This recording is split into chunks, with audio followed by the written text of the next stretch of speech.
অতীতকে পেছনে ফেলতে চান অভিনেত্রী সাদিয়া জাহান প্রভা। জানালেন তার এই সিদ্ধান্তের পেছনের কারণ। অভিনয়ের শুরুতে বিজ্ঞাপন ও নাটকের মাধ্যমে দ্রুত দর্শকদের মন জয় করে নিয়েছিলেন তিনি। তার অভিনয় দক্ষতা ও ব্যক্তিত্ব তাকে অল্প সময়েই জনপ্রিয়তার শীর্ষে নিয়ে যায়। কিন্তু নানা জটিল পরিস্থিতির কারণে হঠাৎ করেই অভিনয় থেকে কিছুটা বিরতি নিতে হয় তাকে। সে সময় অভিনয়ে অনিয়মিত হয়ে গেলেও সামাজিক মাধ্যমে ভক্তদের সঙ্গে যোগাযোগ বজায় রেখেছিলেন।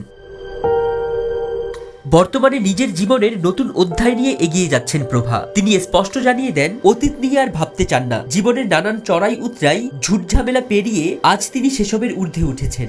প্রভা বলেন, আমি জীবনে অনেকবার কষ্ট পেয়েছি, বেশিরভাগ সময় অজানা কারণেই কেঁদেছি। মনে হতো যন্ত্রণায় আমার হৃদয়টা ফেটে যাচ্ছে, কিন্তু আমি এখানেই আছি, বেঁচে আছি, লড়াই করছি, আমার স্বপ্নগুলো অর্জন করছি এবং যা আমার প্রাপ্য সেটাই দাবি করছি।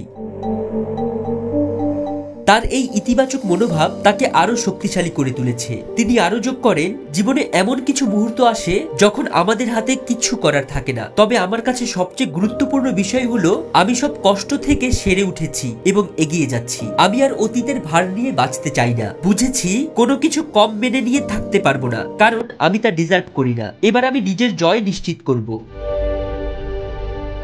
প্রভার এই সাহসী বক্তব্য তার জীবনের প্রতি ইতিবাচক মনোভাব ও আত্মবিশ্বাসের প্রতিফলন। অতীতের দুঃখ বেদনা ভুলে নতুন স্বপ্ন পূরণের পথে এগিয়ে চলেছেন তিনি এবং ভক্তদেরও অনুপ্রাণিত করেছেন তার এই অদম্য মনোভাবের মাধ্যমে। ফরিদ উদ্দিন মোহাম্মদ, ডেইলি বাংলাদেশ।